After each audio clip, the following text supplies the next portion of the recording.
Hey everybody, welcome back to the Year I Made It podcast. My name's Madison. Thank you guys for tuning in.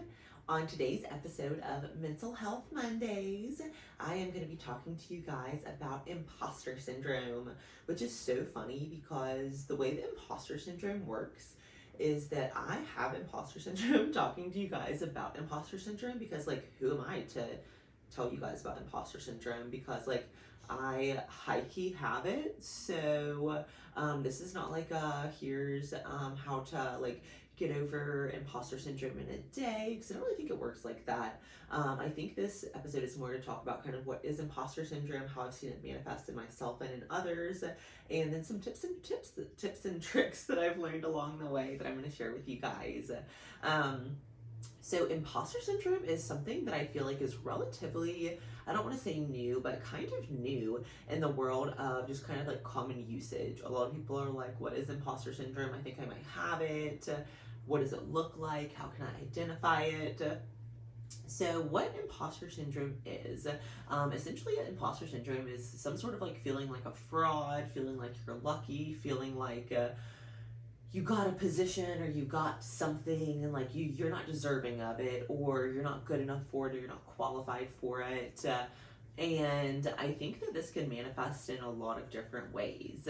So I think in order to kind of know really kind of what imposter syndrome is, I'm going to share a little bit about kind of how to identify it, how I've identified it myself, and then how I've identified it in others within the work that I've been doing within HR.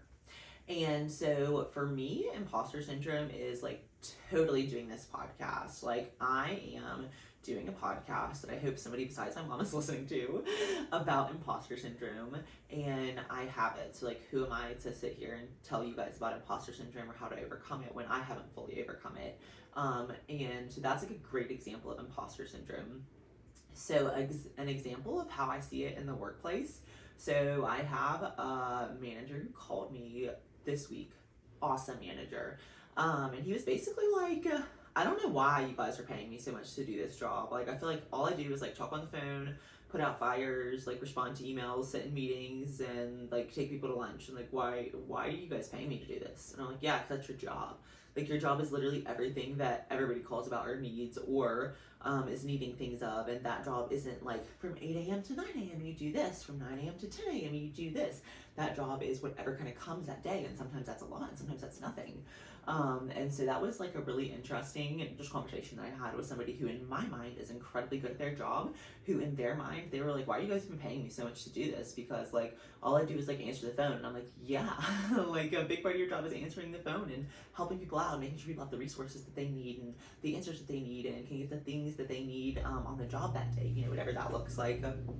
So I think ways that I've identified it in myself is, so I've been doing human resources for about 8 years, which again sounds crazy to say out loud.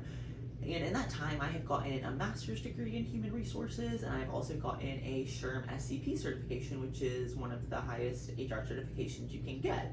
And so for me to be able to say those things out loud to you guys without using a questioning tone or saying, even though I have those things, I've worked hard for those things, and those things are accomplishments that I have, when I say them out loud, it almost doesn't feel like I have them, because who am I to deserve such a thing, or who am I to have what seems to be such knowledge and education and expertise in an area, and then I have to step back and remind myself, you worked fucking hard for those things. You worked fucking hard for that master's degree that took you 100 years to get.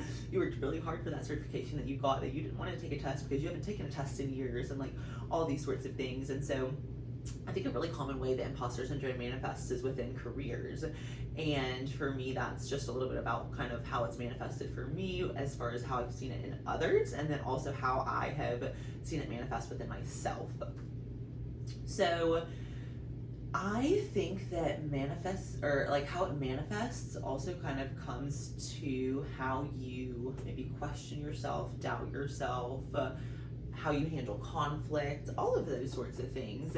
So I think that if you're somebody who, like, maybe you're very good at whatever it is you do, but you're constantly wanting validation from somebody else that you're doing the right thing, or you're making the right decision, or is this what you would do, or is this the right decision, like, that's probably a good sign you probably have imposter syndrome. One, because you probably know the answers to all those questions you're asking other people. You just want validation because you don't feel like you're good enough, smart enough, whatever it is, to make those decisions or to do whatever that is. And you are, first of all. And second of all, if you work in a business, or maybe you work with a lot of different people, I think it's very easy to have somebody kind of reject your idea or shut down your idea or think differently than you, and then you're almost immediately like, oh, there it is, that's verification, like my idea is dumb and I shouldn't be trying to make these decisions, or I shouldn't try to do this, or whatever that is. And I think that also kind of goes back to like your self-talk. And like a part of that for me has been reminding myself that sometimes I'm in meetings and I'm like, why am I in this meeting? Like, I don't know anything like any of these people know in this meeting, and like I do, and I have a skill set that's valuable, and I deserve to be in those meetings. And I literally have to tell myself that as a 30-year-old woman in primarily a male-dominated industry. I've spent most of my time in human resources, in the trades, in security, businesses like that are generally male dominated. And where I work right now, awesome organization, but I have not always had the pleasure of working in such great places. So I think one of the really, I didn't know that it was imposter syndrome at the time, but now I can very easily look back and identify and say like, wow, this was like imposter syndrome at its finest. So whenever I first got my first corporate HR job, shout out to Sue if you're watching. Sue believed in me. I don't know why she gave me this job. I wasn't qualified, but she taught me a lot and like mentored me and taught me so much about like the world of HR and dealing with difficult people and learning to be patient, learning what battles to pick and all sorts of things like that. And within that, I had a lot of leaders within the organization that HR was new to them. They didn't want HR. They didn't think we were valuable. They didn't see the value in what they were doing because they had already ran a business for 20 years that they sold to our larger business. And now all of a sudden somebody like me is telling them what to do. 24-year-old female at the time, telling some guy who's ran his business for longer than I've been alive how he should or shouldn't run it, or how he should or shouldn't speak to people, or things that he can't do anymore because they're going to get us sued. That wasn't well received by many. And so that was one of the, I think, times in my life where I let imposter syndrome at the beginning kind of like get to me. Like, yeah, who am I to tell these people what to do? Like, they've been running businesses literally longer than I've been alive. Like, facts. Why do I think that I need to impose on what they're doing? But it's not about imposing. It's about the fact that everybody has a knowledge and a skill set and an ability that they bring to the table, and you have to be confident in what that is.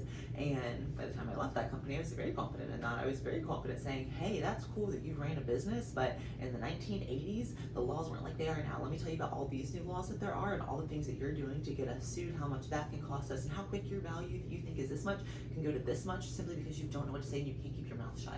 And that's something that I've become very confident and comfortable in saying. And that took me a long time because, again, like, who am I to be telling these people who have ran businesses before, like, how they should or shouldn't manage or treat people or whatever? But that's what I'm good at, is teaching people how to treat people better in business, and how to run teams where their teams are bought in and they like to come to work and like help managers kind of in that journey. And that's what I like to do, and that's what I'm good at. And so learning to be confident in that and not just kind of like have people dismiss me is something that took me a really long time to learn. But that was definitely one really big like imposter syndrome, like, that I can identify now, that I've definitely like overcome in my 8 years of doing HR, that I'm super proud of.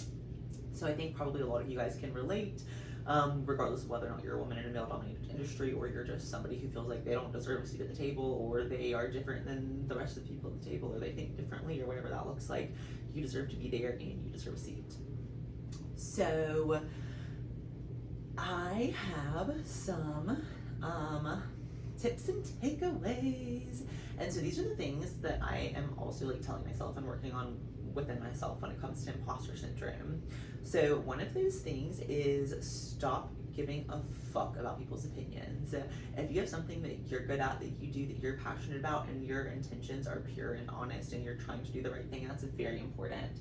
Only don't give a fuck if you know that what you're doing is the right thing with the right intentions, and that people might not agree with that, because some people don't want to do the right thing, and that's okay. If your intention is anything other than that, you should give a fuck. But if that is your intention, you shouldn't give a fuck about anybody who doesn't agree with it, and instead you should use your knowledge, your experience, and your power to show them why this is the right thing.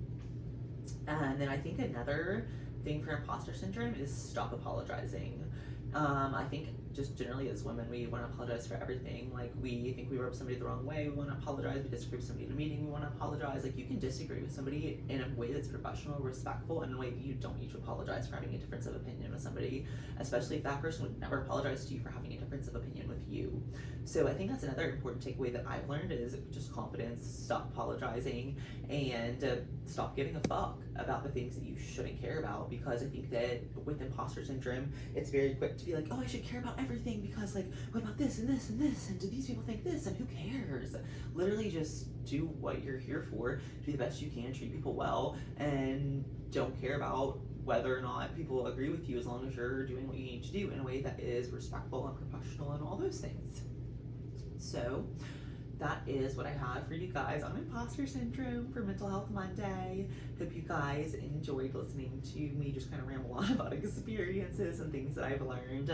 I hope this was helpful. If you guys have any tips and tips and tricks. I need to find different words. Clearly I cannot say that combo.